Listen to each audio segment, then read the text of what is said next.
चलते हैं दिवाकर के पास। जी दिवाकर।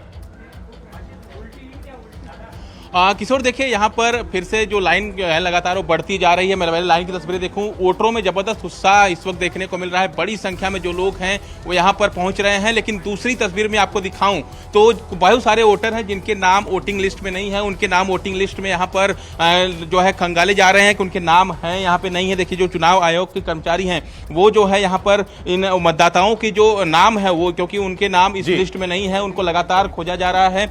माता जी, आपका नाम इसमें है? नहीं, नाम नहीं मिल रहा है। अच्छा, नाम नहीं मिल रहा, इस बार मिसिंग है क्या नाम? हाँ। आपका माता जी? मिल नहीं रहा, नहीं मिल रहा है। देखिए, तमाम जो साहब का और हमारा साथ में आगे पीछे, लेकिन उनका आया वो गए। हाँ। और मैं रुकी हूँ यहाँ। मेरा हस्बैंड का आया और आपका नहीं आया? हाँ। तो यहाँ पर सर आपका भी नाम मिसिंग है क्या? नहीं है, मेरा है। अभी देखने आया। मेरा भी नाम मिसिंग है, शर्मा विजय। कितने सालों से वोटर है? हाँ, 10-15 साल से सीमा कॉलोनी में रहते थे। अब यहाँ से हम दूसरी जगह चले गए, तो यहाँ से नाम कम कर दिए, क्या मालूम वो छोड़ने को आया है। आपको नाम नहीं मिल रहा लिस्ट? नहीं, ऑनलाइन भी नहीं मिल रहा है सर। ऑनलाइन भी नहीं मिल रहा है सर। आपका भी नाम है? अभी देखने आए हुए हैं। देखने आए? हाँ। तो देखिए किशोर, बहुत सारे मतदाताओं के नाम लिस्ट में नहीं है। हालांकि जो चुनाव के कर्मचारी हैं वो जो यहाँ पर ये देखिए, ये मैं ये जो लोकतंत्र की खूबसूरती है। देखिए, ये एक जो बाबा हैं वो यहाँ पे पहुंचे हैं। कितनी साल उम्र है आपकी? 82 की उम्र में, और यहाँ पर देखिए वो व्हील चेयर पर आकर यहाँ पर वोटिंग करने के लिए पहुंचे हैं। किशोर, क्या इस बार आपके मन में कुछ मुद्दे हैं जिसको लेकर आप यहाँ वोटिंग करने आए हैं? करने का था उसको है। कुछ मन में मुद्दे हैं, कुछ बातें हैं जो करने वाले हैं, हाँ, राज्य करने वाले हैं, हाँ, उनके आते से है कि वो काम ज्यादा करेंगे। तो जाहिर तौर पर ये लोकतंत्र की खूबसूरत तस्वीरें हैं कि जो लोग हैं बड़ी संख्या में जो वोटिंग करने यहाँ पहुंच रहे हैं। और अमरावती की बात करें तो 2019 में नवनीत राणा को 5 लाख से ज्यादा वोट मिले कि जब उनके साथ दिवाकर। चलते हैं प्रियंका के बाद फिर से। जी प्रियंका बुला रही है हमें। किशोर, मैं अच्छी तस्वीर आपको दिखाना चाह रही हूँ। देखिए, इस वक्त हम लगातार बोलते हैं कि ग्रामीण इलाकों में ही लाइनों की तस्वीरें सामने आती है, पर यहाँ जहाँ मेरठ के शास्त्री नगर इलाके में इस वक्त मौजूदगी हमारी है, तो ये पुरुषों की लाइन में आपको दिखा रही हूँ, और दूसरी तरफ महिलाओं की भी इसी तरीके से लाइन लगी हुई है। कुछ महिलाएं तैयार होकर नहा धोकर आई हैं, कुछ जो है वो नाइटीज में ही आई है, पर उनको ये है कि भाई पहले काम जो है वोट वाला काम हो जाए, उसके बाद। मैडम, आप तो तैयार व्यार होकर आए हो? बिल्कुल सुबह नहा धो लिया वोट के लिए? नहाए थोड़ी आते नहीं, नहाने वाले को समोसे दे दो, बिना नहाने वाले को चाय दे दो। तो ये बताइए मुझे, कुछ तो पहले वोट तो दीजिए, सब मिलेगा। अच्छा, ये बताइए कि क्या मुद्दा क्या है? पार्टी और कैंडिडेट का नाम नहीं जाना, महिला किस लिए वोट कर रही है? अपने हक के लिए, अपने हक के लिए लड़ रहे हैं। अपने हक के लिए लड़ रहे हैं। मैडम, आपका क्या मुद्दा है? पार्टी के कैंडिडेट का नाम नहीं जानना, क्या सोच के वोट दे रही है?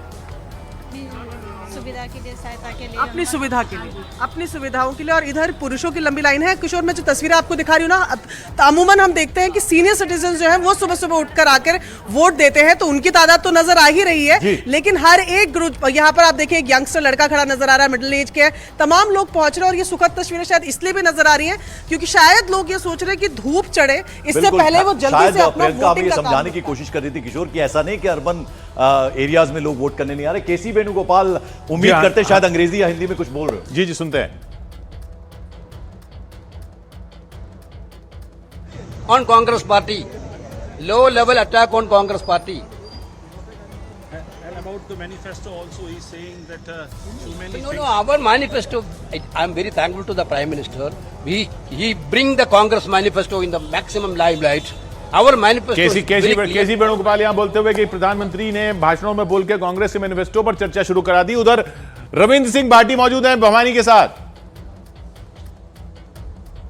और इन भाइयों की बात को रखते हुए इनके रोजगार के लिए हर संभव प्रयास करें। आप बहुत साधारण परिवार से, जहां हम खड़े हैं आपका घर बिल्कुल साधारण सा, आपके पिता टीचर हैं, एक साधारण परिवार से आने वाला राजनीति के अंदर अभी जितने भी युवा आगे आ रहे हैं वो या तो एक राजनीतिक खानदान से, एक बड़ी विरासत से आते हैं। कैसे ये चमत्कार कैसे हो रहा है? इतनी बड़ी देश की दूसरे नंबर का बड़ा संसदीय क्षेत्र। सब ये जनता का विश्वास है। मेरे पास क्या था? मेरे पास कुछ भी नहीं था। इनका प्यार है, इनका साथ है, इनका विश्वास है, जिस पे हमेशा ताउम्र में अडिग रहूंगा। आखिरी सवाल, जो बड़ी पार्टियां उनके पास में एक संगठन की ताकत होती है सबके पास में। रविंद्र भाटी के पास में क्या ताकत है? वोटरों को लाना भी होता है मतदान केंद्र तक।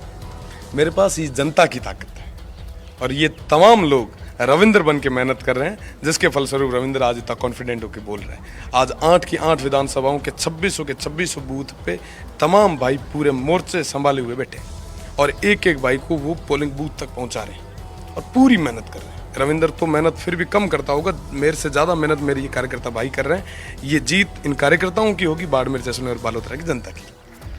बहुत बहुत शुक्रिया रविंद्र भाटी हमसे बात करने के लिए। इंटरेस्टिंग बात रविंद्र भाटी के बारे में ये है कि ये महाराष्ट्र गए, गुजरात गए, जो एनआरआईज हैं, राजपूत जो वोटर है, उनको कहीं ना कहीं इन्फ्लुएंस करने के लिए गए, यानी अपना क्षेत्र छोड़ के। ये कह रहे हैं कि मेरे पास संगठन की ताकत नहीं है, जनता मेरी ताकत। तो यहां इन्हें भरोसा था कि मेरे पास नहीं बोलते, वो मेरे पास नहीं कह रहे हैं। देखिए, जब कोई आदमी नेता इस तरीके से इतनी जल्दी हो जाता है कई बार, तो वो थर्ड पर्सन में भी बात करना शुरू कर देता है। हाँ। वो ये नहीं कह रहे कि मेरे पास संगठन की ताकत नहीं है, मेरे लोग हैं। उनसे पूछा जब तो वो ये कह रहे हैं कि रविंद्र के पास संगठन की ताकत नहीं है, रविंद्र के पास लोग हैं, जनता मेरी ताकत है। और देखिए, महाराष्ट्र गुजरात में वो गए, अपना जो क्षेत्र है वो छोड़कर महाराष्ट्र और गुजरात में जाके वो राजपूत जो समाज के लोग हैं, जो एनआरआईज हैं, उनसे मिलते रहे। ये अगर उनके इलेक्शन कैंपेन की बात हम करें तो वहां ज्यादा ये पाए गए। जी हाँ, तो बाड़मेर में ये एक सबसे ज्यादा दिलचस्प एक जो नतीजे रहेंगे देश में, उनमें बाड़मेर में रहेगा। तस्वीर जरा दिखाओ। उधर सीएम केरला पिनराई विजयन अपना वोट डालते हुए कन्नूर में, और इधर बेलूर घाट चलते हैं, बंगाल। वेंकटेश्वर हमारे साथ जुड़ रहे हैं। वेंकट, उधर क्या हो रहा है? गर्मी कितनी है? देखिए, सेकेंड फेज जो बहुत गर्मी है और सेकेंड फेज चुनाव के आज बंगाल में 3 लोकसभा केंद्र में वोट दान शुरू हो चुका है।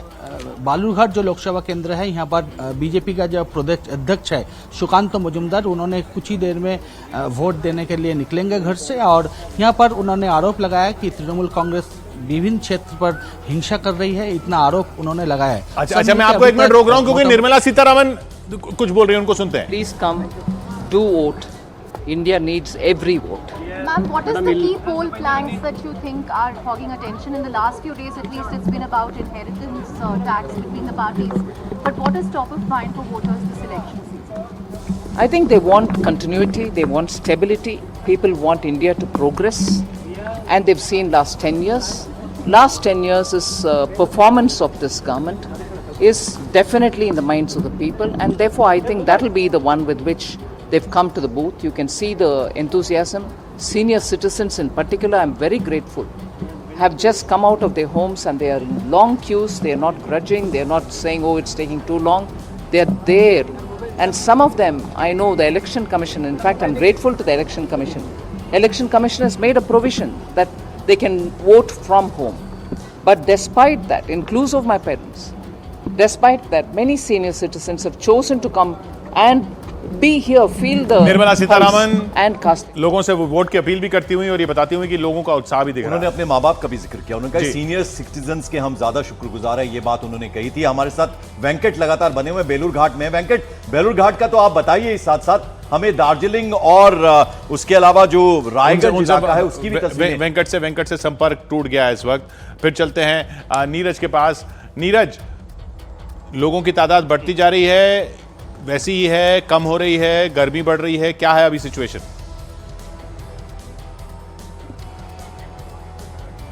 किशोर, बिल्कुल देखिए, गर्मी की वजह से बुजुर्ग मतदाता हैं या जो आम मतदाता हैं, शहरी मतदाता, वो पहले निकल रही है कि यहाँ बुजुर्ग मतदाता जिन्होंने वोट कर लिया लेकिन इन्हें इंतजार है अपने दूसरे परिवार के सदस्य का जो वोट देकर आने वाले, अपनी स्याही दिखाने। या बैठे रहिए, स्याही दिखाइए, स्याही वोट की स्याही दिखाइए, वोट की स्याही।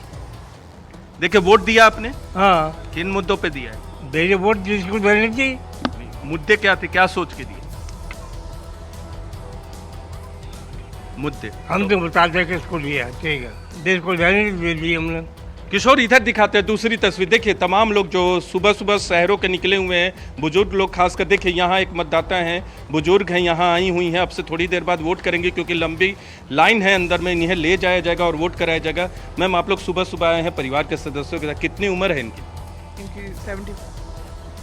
82 साल की। 82 साल की। किन मुद्दों पर वो को ध्यान में रख के वोट करेंगी मैम? मुद्दा क्या है?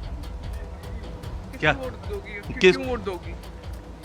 ये तो नहीं बताते हैं। नहीं बताते, बिल्कुल सेम नहीं बताते। लेकिन मुद्दा क्या है? ऑब्वियसली जो ग्रोथ हो रही है और जो हमारे देश का माहौल है वही है। लेकिन आपका प्रत्याशी यहाँ बदले, सांसद को बदला गया, कैसे देखते हैं आप मतदाता के तौर पे? मैं ब्रॉडर पिक्चर पे को ध्यान में रख के वोट दूंगी।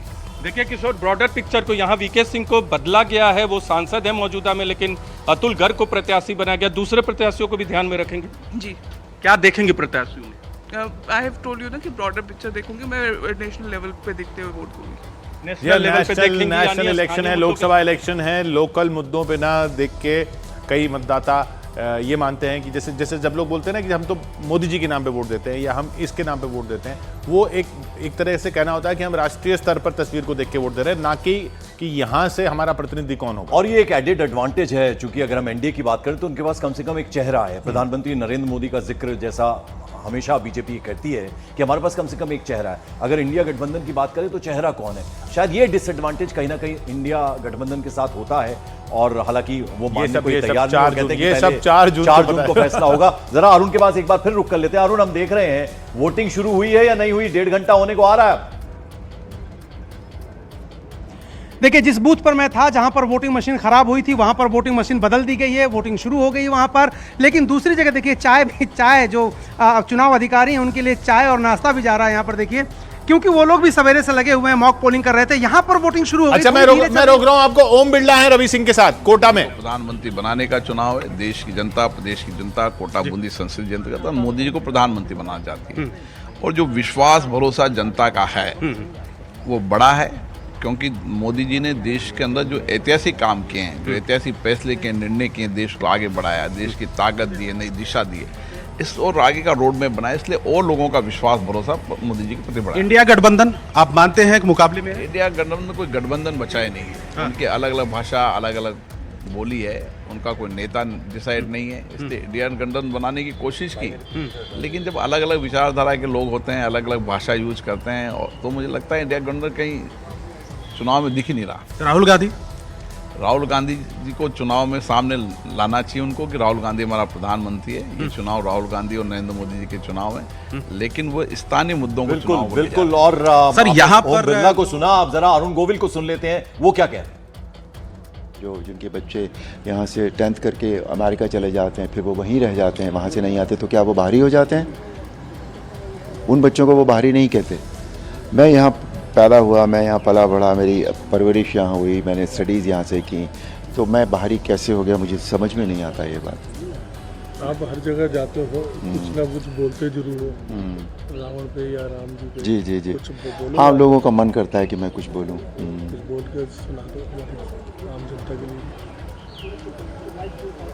अरुण गोविल खुद प्रत्याशी हैं मेरठ से उन्हें सख्त चिढ़ है। वो कह रहे हैं कि मैं बाहरी कैसे हुआ, मैं पला बड़ा। वो उन पे इल्जाम लगाया ना कि आप बाहर से, आप तो मुंबई के एक्टर हैं, आप मेरठ कैसे आ गए? वो कह रहे हैं मैं मेरठ में पला बड़ा और मैं यहाँ का लोकल कैसे नहीं हुआ, मैं तो सिर्फ वहां काम करने गया था। बिल्कुल, तो सबसे बड़े चेहरे आप न्यूज़ 18 इंडिया पर देख रहे हैं, जो वोट कास्ट करने आ रहे हैं, लोकतंत्र की स्याही दिखा रहे हैं, बड़ी बड़ी लाइंस लगना शुरू हो गई हैं। पल पल का अपडेट जो है मतदान से जुड़ा हुआ, 1.5 घंटे का वक्त हो चुका है, वो लगातार आगे भी हम आपको दिखाते रहेंगे। आप देखते रहिए न्यूज़ 18 इंडिया।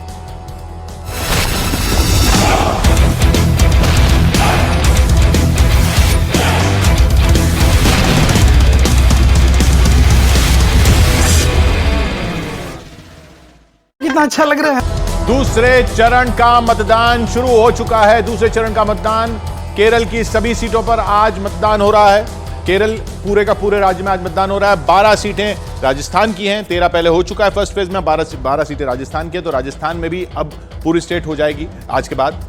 बिल्कुल, एक बड़ा पिक्चर हम बता दें तो 88 लोकसभा सीटें हैं, 13 स्टेट्स हैं, 1210 कैंडिडेट्स हैं और 5 मोदी सरकार के कैबिनेट मंत्री हैं। गजेंद्र सिंह शेखावत, कैलाश चौधरी, शोभा करंदलाजे, राजीव चंद्रशेखर और वी मुरलीधरन। 2 पूर्व मुख्यमंत्री हैं, एचडी कुमारस्वामी और भूपेश बघेल। 4 एक्टर्स हैं, नवनीत राणा, अरुण गोविल, हेमा मालिनी और सुरेश गोपी। तो ये कुल मिलाकर लेखा जोखा है और अब लगभग 41-42 मिनट हो गए हैं इस मतदान को शुरू हुए सेकेंड फेज के लिए, और हमारे रिपोर्टर्स चप्पे चप्पे पर तैनात है, पल पल की जानकारी, पल पल की खबरें पहुंचा रहे हैं हम तक। बार बार जो बेद मातम कर रहे हैं, गर्मी पे नजर रखनी है। गर्मी के बारे में वार्निंग दी गई है, रेड अलर्ट है मौसम विभाग की तरफ से। गर्मी पे इसलिए नजर रखनी है क्योंकि फर्स्ट फेज में भी हमने देखा कि वोटिंग परसेंटेज जो है, मतदान का प्रतिशत जो है वो घटा था। और वो घटना लोकतंत्र के लिए अच्छी बात वो नहीं है। अच्छी बात नहीं है, इसलिए जल्दी से जल्दी, और जितना लोकतंत्र जल्दी को- हो सके। अच्छा, और दूसरी बात ये कि लोकतंत्र के लिए अच्छी बात नहीं है। दूसरी बात ये कि पार्टियों को समझ में नहीं आ रहा है कि इस घटने का मतलब क्या। हालांकि वो पेश, अब उनसे बात कीजिए किसी से भी,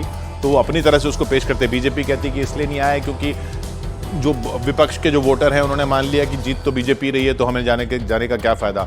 और उनके वोटर इसलिए नहीं आए बीजेपी के क्योंकि उन्होंने मान लिया कि 400 पार आ ही रहे हैं, तो हमारे जाने का क्या फायदा। विपक्ष ये कह रहा है कि जो वोटर हैं वो जितने भी निकल के आए हैं वो हमारे ही निकल के आए हैं सरकार को हटाने के लिए। तो ये अपने अपने हिसाब से सब एनालिसिस कर रहे हैं। और आज जो सेकंड फेज है किशोर, उसमें अच्छी बात यह है कि हमने नॉर्थ ईस्ट की तस्वीर दिखाई। मणिपुर किस हालात से गुजरा है मणिपुर, वहां पर भी एक अच्छी तस्वीर देखने को आई। महिलाएं बड़ी संख्या में आ रही थी। और दक्षिण की अगर हम बात करें, दक्षिण भारत लगातार अरुण